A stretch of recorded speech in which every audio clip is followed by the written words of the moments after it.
अस्सलामुअलैकुम नाज़रीन, मैं हूँ एस.एम. फ़ारूक सागरी। आज मैं आपको रूहों के बारे में बताना चाहता हूँ। रूह क्या है? रूह जान को कहते हैं। हमारे जिस्म के दो हिस्से हैं, एक गोश्त पोश का जिस्म और दूसरा उसकी जान जो जिस्म को हरकत में लाता है। रूह गैर फ़ानी है जबकि जिस्म फ़ानी है। अल्लाह ताला फरमाता है कि हर जिंदा शय ने मौत का जायका चखना है। खाना और चखने में फ़र्क होता है। जब हम किसी चीज़ को खाएं वो मुकम्मल ख़त्म हो जाती है, मगर जब हम किसी चीज़ का जायका चखें तो असल चीज़ बाकी रहती है। जैसे सालन में नमक का जायका चखना, महज चखने से सालन ख़त्म नहीं हो जाता। इसी तरह मौत का जायका चखने से इंसान का जिस्म फौरी तौर पर डेड तो हो जाता है, मगर जान हमेशा ज़िंदा रहती है जिसे हम रूह कहते हैं। ये दूसरा जिस्म हवाओं में उड़ने लगता है, इसे जिस्म मिसाली कहते हैं। ये हमेशा हमेशा ज़िंदा रहता है। जिस्म मिसाली आप उसमें बातें करते हैं, हमारी बातें भी सुनते हैं, मगर ना हम उनको देख सकते हैं और ना ही उनसे बातें कर सकते हैं। अलबत्ता बाज़ हालात में उनको बुलाया जा सकता है और लिखकर बातें भी की जा सकती हैं। यही जिस्म मिसाली रूह या जान कहलाती है। क़यामत वाले दिन तमाम इंसान मरकर फ़ौरन दोबारा ज़िंदा हो जाएंगे। क्यों? इसलिए कि उनको ना दफनाया गया होगा, वो तो उनकी लाशें वैसी पड़ी होंगी। इसलिए जब सूर फूंका जाएगा, पहले सूर पे सब मर जाएंगे, दूसरे सूर पे सब ज़िंदा हो जाएंगे और उनकी रूहें जिस्म में दाखिल हो जाएंगी। जबकि जो हम लोग अब जो लोग दफनाए जाएंगे वो तो कब्रों में, उनकी रूहें कब्रों में जाएंगी और कब्रों से मुर्दे उठेंगे। यानी 70,000 कहते हैं मुर्दे एक एक कब्र से निकलेंगे। हर एक इंसान की रूह अपने कफ्स में दोबारा दाखिल हो जाएगी। रूहों के बारे में बहुत से किस्से कहानियाँ मशहूर हैं, मगर मैं आज आप लोगों को एक सच्ची कहानी सुनाना चाहता हूँ। किसी ज़माने में मुझे भी रूहों को बुलाने और उनसे बातें करने का बहुत शौक़ था।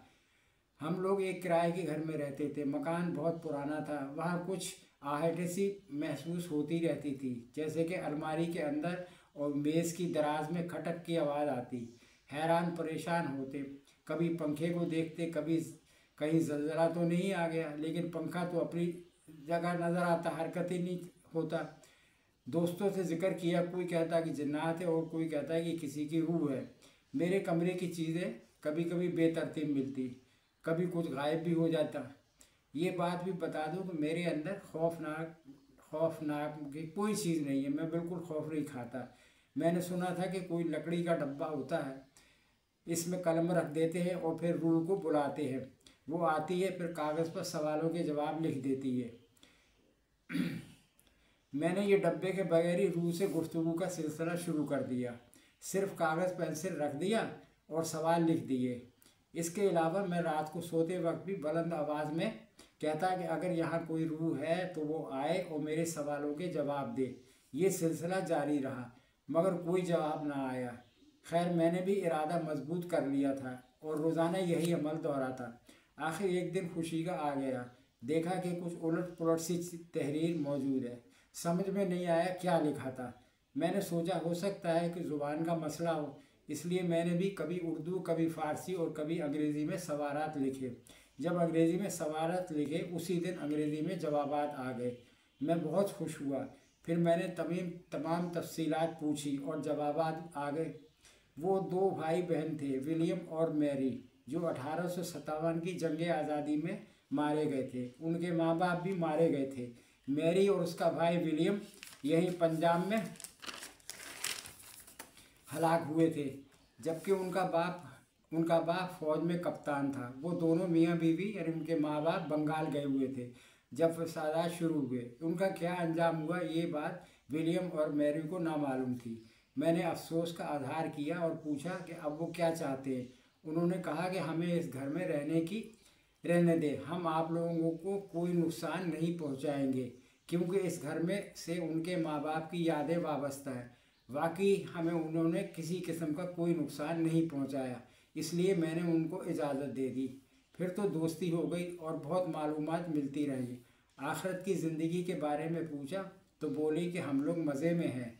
वो मुझे आने वाले ख़तरात के बारे में भी बताते रहते थे। उन्होंने ये भी बताया कि यहाँ जिन्नात भी रहते हैं और उनकी तादाद बढ़ती जा रही है। शायद वो आप लोगों से ये घर खाली करवा लें। इससे पहले कि कोई मुसीबत आती हम लोग पहले ही दूसरे घर में शिफ्ट हो गए, मगर शायद इन लोगों को हम लोगों से बहुत प्यार हो गया था, यानी मैरी और विलियम को, इसलिए वो वहाँ भी आ जाते। ये बातें जो मैंने आप लोगों से शेयर की हैं, इनका मेरे घर वालों को कुछ भी पता नहीं, मगर मैं बेखौफ हूँ और खूब एंजॉय कर रहा हूँ। आप भी बेखौफ हो जाए और लोगों को दोस्त बना ले। ये हम में से ही है। मेरे पास ना ख़त्म होने वाले